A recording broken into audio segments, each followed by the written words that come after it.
সালাম আলাইকুম সম্মানিত দর্শক, দেশ এবং দেশের বাইরে যে যেখান থেকে এই ভিডিওটি দেখছেন সকলকে জানাই স্বাগতম। আজ আমরা এই ভিডিওতে ময়মনসিংহ শহরের ব্রহ্মপুত্র নদের উপর রহমতপুর আর্চ স্টিল ব্রিজের উন্নয়ন কাজের সর্বশেষ অগ্রগতি সম্পর্কে জানব। এই ভিডিওটিতে থাকছে বেশ কিছু নতুন নতুন কাজের অগ্রগতির চমক, সেই সাথে থাকছে বেড়িবাঁধ পর্যন্ত এর কাজের অগ্রগতি।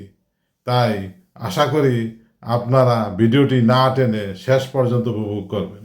আমি এখন চলে এসেছি ময়মনসিংহ টাঙ্গাইল সড়কের রহমতপুর বাইপাস এলাকায়। এখান থেকেই মূলত এই প্রকল্পটির কাজ শুরু হচ্ছে।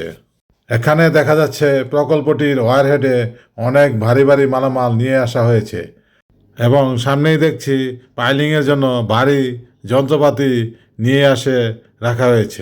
এই প্রকল্পটির মাধ্যমে ময়মনসিংহের রহমতপুর বাইপাস থেকে শেরপুরের কানাসাখোলা পর্যন্ত একটি বিকল্প আঞ্চলিক মহাসড়ক তৈরি হবে। ময়মনসিংহ শহরের যানজট কমানোর উদ্দেশ্যে বর্তমান পাটগুদাম ব্রিজের উপর দিয়ে না যেয়ে শেরপুর থেকে ছেড়ে আসা ঢাকাগামী বাসগুলো সরাসরি ময়মনসিংহ বাইপাস দিয়ে রাজধানী ঢাকায় চলে যাবে। এখানে মূল ব্রিজ ও রহমতপুর বাইপাস সড়কের সাথে সংযোগ সড়কের মাটি ভরাটের কাজ দ্রুত গতিতে এগিয়ে চলছে। সামনেই লক্ষ্য করা যাচ্ছে মাটি স্তূপ করে রাখা হয়েছে এবং সেগুলো একটি রুলারের সাহায্যে সুন্দরভাবে সমান করে নেওয়া হচ্ছে। ধীরে ধীরে পুরো প্রকল্পটি দৃশ্যমান হয়ে উঠছে। এই জায়গা থেকেই শুরু হবে মূল ব্রিজের কাজ। এইখান থেকে ব্রিজটির কাজ শুরু হয়ে ময়মনসিংহ জামালপুর রেলপথটি ওভারপাস করে ব্রহ্মপুত্র নদীর উপর দিয়েই নদীর ওই পারে চলে যাবে দৃষ্টিনন্দন আর্চ স্টিল ব্রিজটি। পূর্বে যখন এখানে এসেছিলাম তখন এই জায়গাটিতে শুধু পাইলিংয়ের কাজ চলছিল, চারপাশে ছিল ধান ক্ষেত ও জলাভূমি।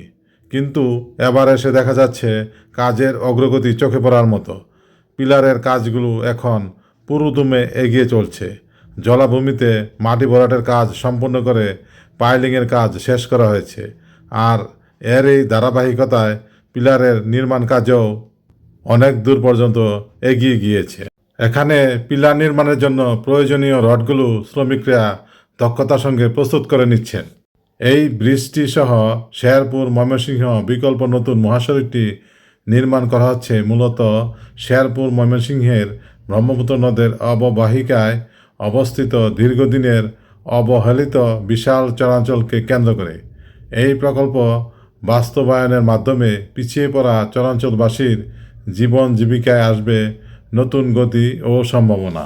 সামনে যে রেলপথটি দেখা যাচ্ছে সেটি ঢাকা থেকে ময়মনসিংহ হয়ে জামালপুরের দিকে অগ্রসর হয়ে যমুনা সেতুর সঙ্গে সংযুক্ত হয়েছে। এই গুরুত্বপূর্ণ রেলপথের উপর দিয়েই চলাচল করবে দৃষ্টিনন্দন এই আর্চ ব্রিজটি, যা পথচারী ও যাত্রীদের জন্য এক অনন্য দৃশ্য উপহার দেবে। সামনের এলাকাটি জনবসতিপূর্ণ হওয়ায় এখানকার বাড়িঘরগুলো এখনও অপসারণ করা হয়নি। সে কারণে এই অংশে এখনও কাজের তেমন কোনো অগ্রগতি লক্ষ্য করা যাচ্ছে না। সড়ক বিভাগের তথ্যমতে রহমতপুর স্টিল আর্চ ব্রিজ প্রকল্পটি 2022 সালের 10ই মে অনুমোদন পায়। পরবর্তীতে 2023 সালের নভেম্বরে এর টেন্ডার প্রক্রিয়া সম্পন্ন হয়।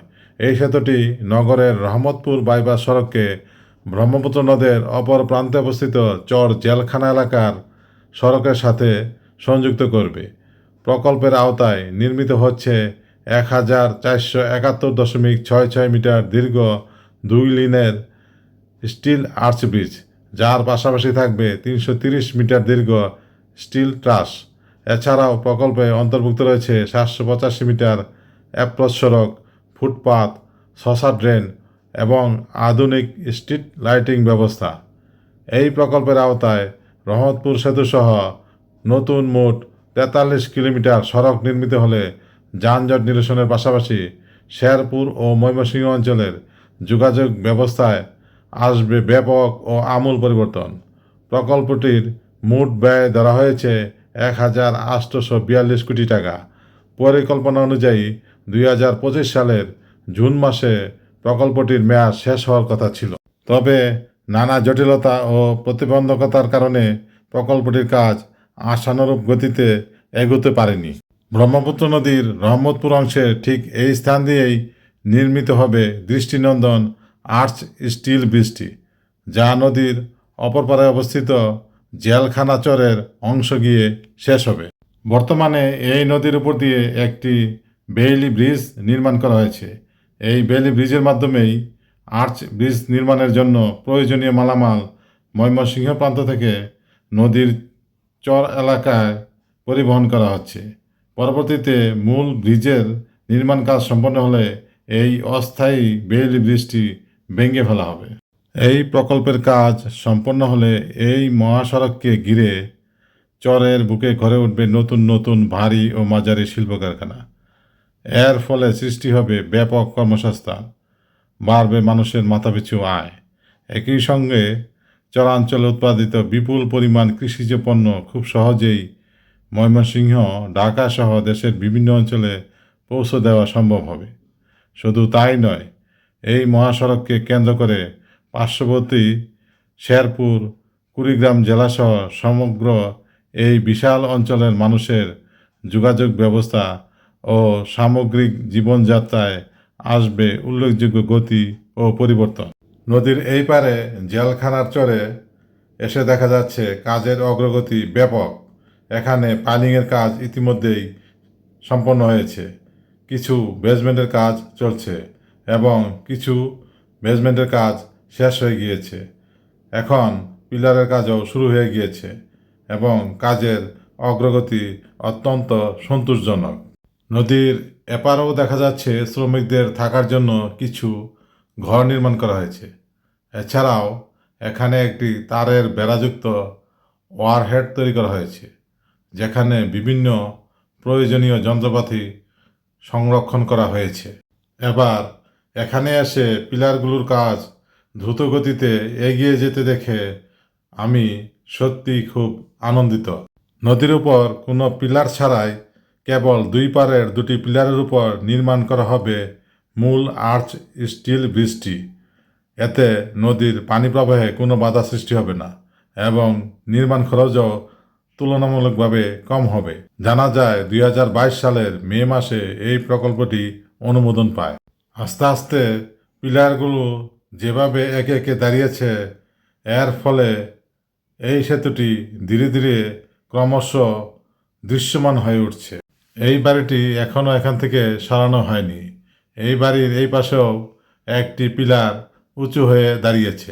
আমরা আরও জানি যে কেওটখালী বাইপাস এলাকায় ইতিমধ্যে আরেকটি আর্চ স্টিল ব্রিজ নির্মিত হচ্ছে।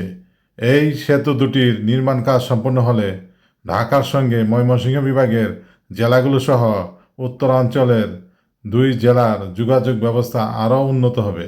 ময়মনসিংহ বিভাগের স্থলবন্দর, ইপিজেড এবং অন্যান্য অর্থনৈতিক অঞ্চলের সঙ্গে রাজধানী ঢাকার যোগাযোগ সহজ ও দ্রুত হবে। এখানেও দেখতে পাচ্ছি পিলারের জন্য বেসমেন্ট তৈরি করা হচ্ছে।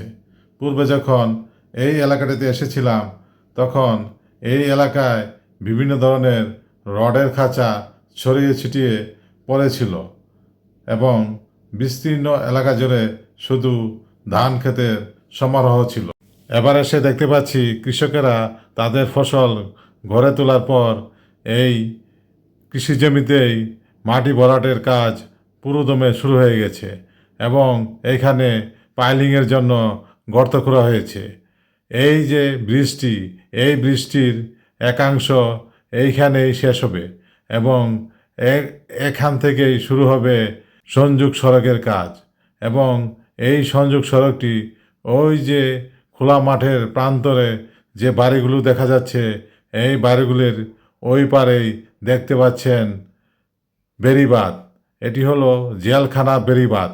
এই বেড়িবাঁধটিতেই এসে যুক্ত হবে এই সংযোগ সড়ক এবং এই বেড়িবাঁধটি চলে গিয়েছে এখান থেকে সোজা পরাণগঞ্জ পর্যন্ত এবং পরাণগঞ্জ থেকে এই মহাসড়কটি চলে যাবে শেরপুর পর্যন্ত।